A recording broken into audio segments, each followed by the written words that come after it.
listeners, continuing with our Unit 20 of Crafts and Folk Art, in this we are going to study about the languishing or the dying crafts, improvements and efforts made by the government for revival of these dying traditions. The tourism and craft production admittedly can be a turnaround for every nation that has cultural resources in its platter. However, tourism has to take into account the preservation rather than distorting or destroying them. The promising economic incentives which are offered to the communities drives them to transform and strikingly transfigure the very essence of the cultural representations like handicrafts under the pressure of so-called commodification. This process of commercialization in the long run may jeopardize the survival and identity of the community involved. This is an area that needs better focus and support. A genuine folk art and craft in the natural surroundings are not easily found by the tourists. The more untouched and rich the local culture, there is less likely that it is a tourist spot in the modern sense. A seventh of the world's population lives in the villages of India, and it is mostly the tradition and customs of these people that constitute the rich cultural heritage of folk arts and crafts. The origin of these arts and crafts are steeped in folklore, history, myth, superstition, science, religion, or pure and simple practically and utilitarian meaning. While these may appear strange to the foreign tourist eye, they are deeply entrenched facets of village life. The commercializing of them by making them objects to view as in a museum or as curiosities will be the first step towards destroying those very lifestyles. The most crucial question is to retain a balance so that visitors understand Indian culture, perceive its manifestation in diverse forms, and respect its sanctity without imposing their distant and alien culture and invading the privacy of the other. The policymakers and the tourist guides must both reflect this approach and should frame special programs for the preservation and strengthening of the vanishing art forms.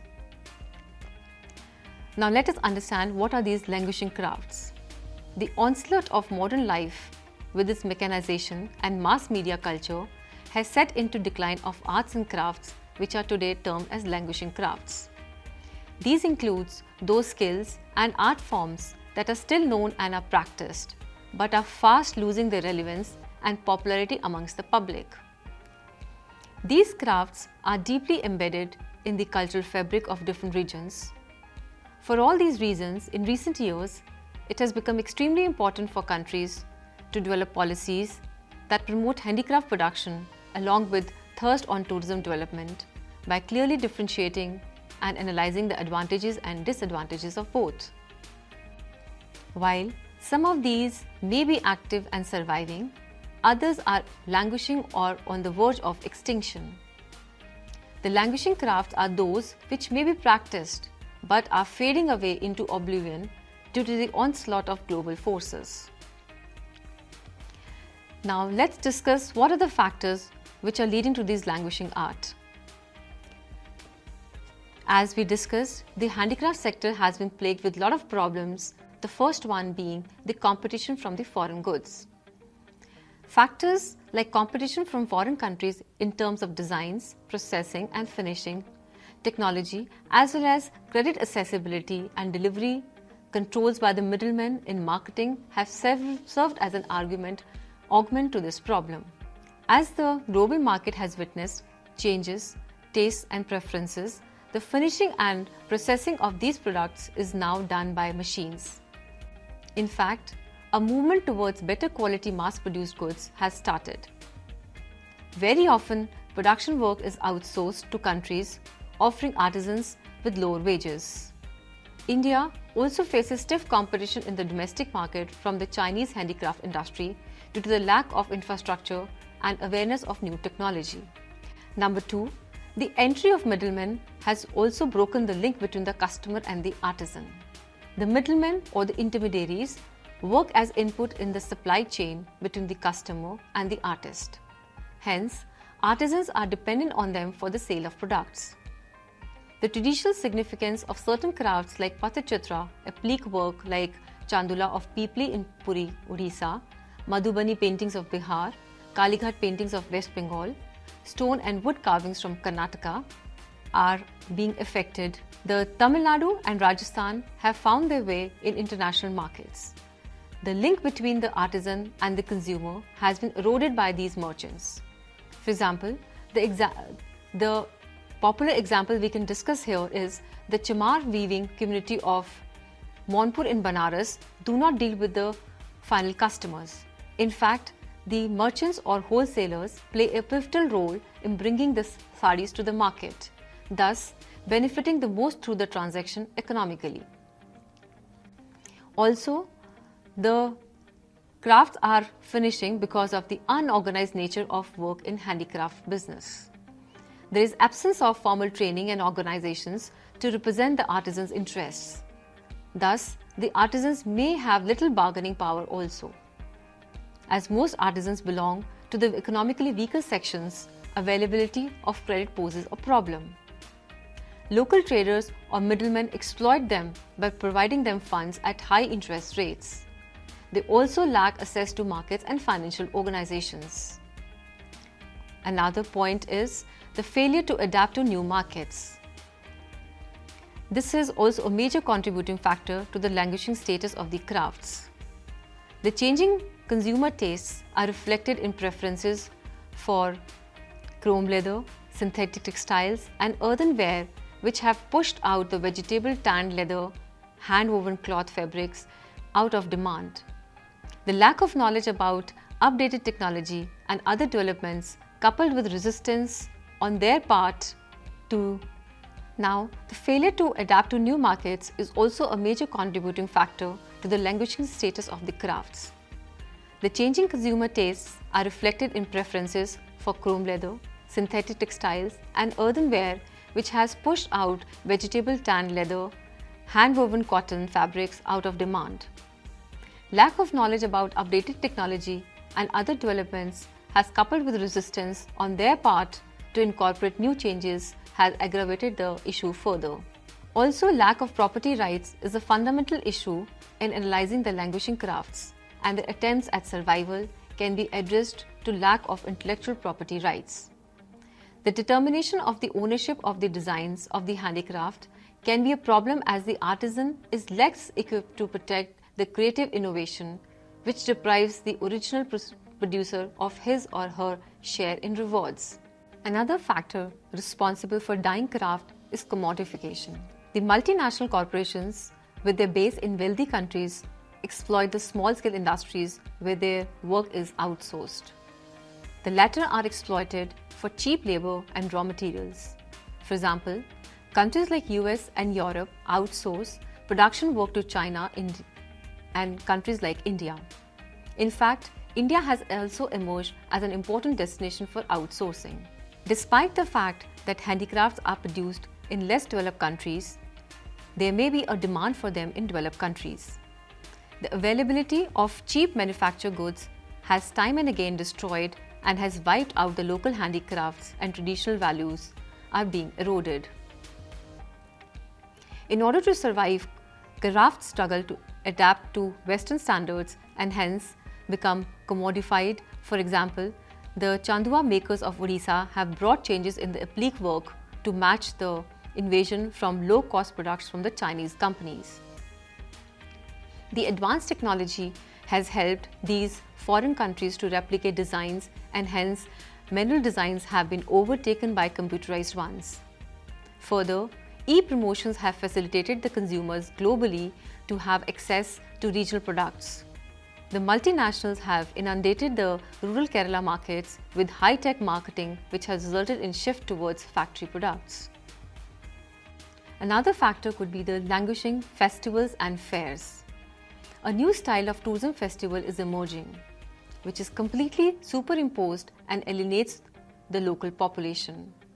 The alienation can be in various ways. For example, they create a distance through use of alien languages, by making local communities with their customs, dress and crafts into exhibits or curiosities to be stared at or photographed. by being patronizing own people in front of foreigners, by imposing alien cultural values such as cabarets, alcohol, casinos, etc., by conveying that development of infrastructure for tourism has greater priority than the general needs of the local population.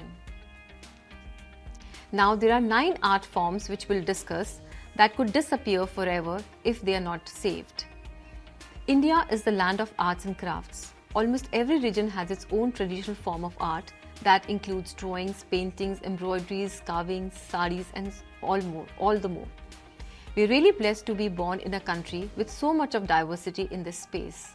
Sadly, however, some of these art forms are on the verge of extinction. Now let's take a look at these forms which need to be saved right away. The first one being the Manjusha paintings. These paintings is believed to be the only art form in India that is displayed in series, each representing a story within it. This art form originated in Bihar. Back then, they made products only to be used in Bishahari festival, a festival which was dedicated to the snake god that took place in the district of Bhagalpur. This art flourished heartily during the British rule in India. However, it started fading away in the middle of the 20th century. Fortunately, the Bihar government is making an effort to revive this craft and patent it as Bhagalpur folk art. The second one being the traditional art of puppetry. Now, puppetry has existed in India for over 3000 years in many forms. There's shadow puppetry from Kerala, Katputli from Rajasthan, and Kanderi from Odisha. There are very few artists which are left that know of this art. Some NGOs have tried to bring puppetry to the urban cities, yet this art form is nearing its end. The Parsi embroidery has been a part of India's diverse textile heritage. During the Bronze Age, this art form took birth in Iran, and with time it drew influences from European, Chinese, Persian and Indian culture. The saris that depict Parsi embroidery are known as Parsi Ghara saris and take about 9 months to complete. But now, it is declining among Parsi community as mass production of clothes that are readily available in the market. Another craft is Toda embroidery. The Toda tribe's residences of the Nilgiri hills do them. The entire tribe consists of only 2000 people and they are struggling to protect their culture and craft. The embroidery is basically done on cloth with square-shaped deceptions that are one of a kind, and the embroidery is done on everything from wallets to cell phone pouches to bed sheets to stoles, etc., each with its unique design. The Naga handicrafts is very popular of Nagas for their deep-rooted culture, and it strongly comes out in the form of art and craft. The tribe is famous for creating interesting handicraft items made from wood and cane-like crafts like baskets, bowls, decors, carved benches, shawls, scarves and bags. Fortunately, the tribe still takes part in expos to promote its craft, but still these products are on the verge of vanishing due to the lack of buyers. The Rogan painting is popular of the Khatri family living in the Kutch area of Rajasthan. They have been the practitioners of the art for 7 generations, but now is done only by 6 surviving people. The future generation isn't patient or hardworking enough to take it up. This extraordinary form of art is executed on fabric with castor oil, paints and a 6-inch thin metal rod. The paintings are expensive and are generally purchased by the foreigners, but now they are also on the verge of decline. The Dhokra handicrafts, which are popular of the Bastar region, which is a district in Chhattisgarh, is home to tribes who specialize in Dhokra handicrafts. It's wax casting technique and has been in India for more than 4,000 years old. One of the earliest known Dhokra artifacts is the Dancing Girl of Mohenjo-daro, which is in display in the National Museum, Delhi. These products are in great demand in domestic and foreign markets, but very few tribes are practicing the art and it is getting difficult to save it. Also, Among the dyeing crafts, we have patola sarees that involve partly ikat work and are most expensive sarees in the world. Each classic patola saree can survive for about 300 years and retains the color. The sarees take 4 to 6 months to make, with more than 70 days for the coloring of the silk thread and about 25 days for the weaving. This is an extremely complex and time-consuming dyeing art and is currently pushed by only 4 families in Gujarat. Some of the families are trying to keep the tradition alive, but the eventual fate of the art is unsure. The Mithila paintings is one of the living creative activities of the women of Bihar. It is a form of folk painting on paper, cloth, ready-made garments, movable objects that is mainly done by the village women of Mithila. Originally, it was a folk art practiced by women of all castes and communities using natural and vegetable colors. Since it's practiced in only one village and very few women make these paintings, we know that it's one of the dying traditions of India. The craft and folk art has to be propagated and preserved.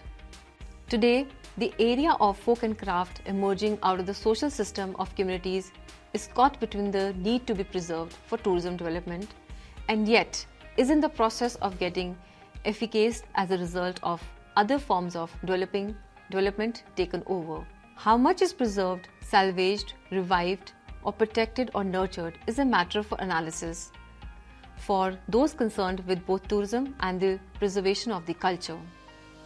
A market-based approach can serve to mitigate the problems and improve the situational context in which the artisans are embedded.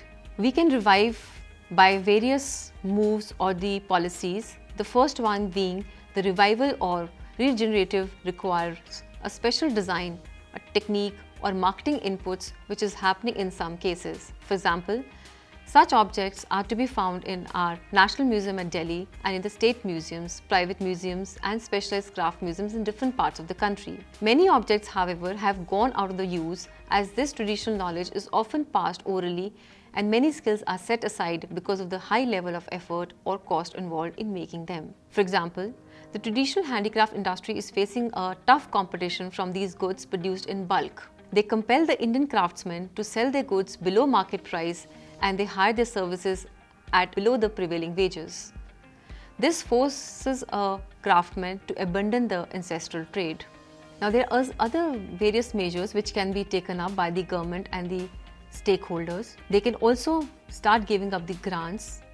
The basic requirement is to strengthen this sector as an economically viable network of craft industries would be to provide startup grants which are geared towards setting up the craftsman workplace and to rule out their dependency on the middlemen. Also, efforts like infusing existing skills with the new designs can ensure the quality products. Strategies can be made to seek to provide latest technologies to this sector, and a proper need assessment, establishment of centers, institutes and clinics, training and development programs and centers can be undertaken to revive these crafts. Also, setting up of public and private institutions can be a major factor in promoting these crafts. In fact, in the last quarter of the 20th century, many private and public institutions have been set up to collect, nurture and display artifacts from different sections of our living cultures. There are museums that also have live displays and demonstrations of folk skills and cultural centers that house museum-like displays among programs for theatre arts, workshops, study centers and musical performances. They also serve the purpose of organizing temporary festivals and fairs in order to bring together various cross-cultural elements in a presentation of unity in diversity, the essence of India's cultural image. To protect, preserve and promote various forms of art and culture throughout the country, the Government of India has set up 7 zonal cultural centers with headquarters at Patiala, Nagpur, Udaipur, Allahabad, Kolkata, Dimapur and Tanjavur. Out of a number of schemes being implemented by these zonal centers, the research and documentation scheme is to preserve, promote and propagate vanishing visual and performing art forms including folk, tribal and classical in the field of music, dance, theatre, literature, fine arts, etc. The Shilpgram scheme is there for the promotion of folk and tribal arts and crafts of the zone by organizing seminars, workshops, exhibitions and craft fairs. The Ministry of Culture releases annual grant in aid to the 7 zonal centers for organizing various cultural activities and programs throughout the country. The Government of India has established these 7 cultural centers functioning as an autonomous body under Ministry of Culture with the prime objective of preserving and propagating Indian cultural values and to establish cultural and national integration among the states and union territories. Special efforts are made to encourage folk and tribal arts to preserve and strengthen the vanishing art forms. All regions have their own artistic creations, folk and classical art and crafts, sculptures, paintings and textiles. They also have historic temples, mosques, churches, palaces and pilgrim spots apart from craft and folk art. There are also efforts made by the private companies, the most popular being the efforts made by the Tata Steel. The Tata Steel, which is in Jharkhand and Odisha, has set up a tribal culture society in 1993, which has been working to revive and preserve the tradition and ethos of the many tribal communities who are living near and about its facilities in Jharkhand and Odisha, which is in eastern India. The society's efforts take in the conservation of tribal cultural traditions in language, music and sport, as also generating livelihood opportunities for tribal people. The company supports a tribal cultural center that promotes tribal handicrafts and lifestyle tools, and it hosts Samavad and annual gathering of tribal communities from across India. In conservation, it has been providing support in reviving the traditional craft of hand embroidery as practiced in the Dharmapuri district of Tamil Nadu and promoting theatre as an art form in a program spread across Karnataka. The Tata Trust across India, they have been doing a lot of efforts. For example, in the craft sector, the largest source of employment in India after agriculture has been providing jobs to more than 7 million families. The future is bleak for these families who are grappling as they are with the problems of access to customers and a limited ability to make high quality market driven artifacts and sundry products. These trusts, they help in the livelihood programs of the tribals and are geared to tackle such issues by reviving languishing crafts and through pilot design projects do quality controls, use of technology and the linking of artisans with domestic and export markets. The backing is extended by Tata Trust to tribal communities in the Dhokra clusters of South Odisha, exemplifies the approach to reviving the tradition of craft while linking these to income generation. The Dhokra artisans live in remote areas. The distance from the market makes them highly dependent on traders, dims their negotiation power, and consequently drives them away from a skill handed down through the generations. The Tata Trust is looking to change the situation by equipping artisans with comprehensive marketing linkages, design capabilities, training and technology support, and ultimately towards self-sustaining in the longer run. The Tata Trusts have also supported Handloom School in Maheshwar in the Khargone district of Madhya Pradesh, which is an entrepreneur incubator for young weavers, the first of its kind in India. It is focused on equipping young weavers with skills and experiences in design, in marketing and finance, and in weaving that can make them successful entrepreneurs. The art and culture of a nation are a vast consortium evolving incessantly since times immemorial. Naturally, preservation and conservation of India's rich cultural heritage and promotion of all forms of art and culture, both tangible and intangible, including monuments and archaeological sites, anthropology, folk and tribal arts, literature and handicrafts, all are important. An art of music, dance, drama and visual arts of painting, sculpture, graphics is essential and assumes a lot of importance. Now we conclude this unit as we have discussed the issues which are related to the languishing crafts and which needs to be analyzed by the stakeholders. The reasons behind the simple elegance of articles which is to be found in the traditional Indian homes has been inundated with mass production of industrial goods, and it has to be examined.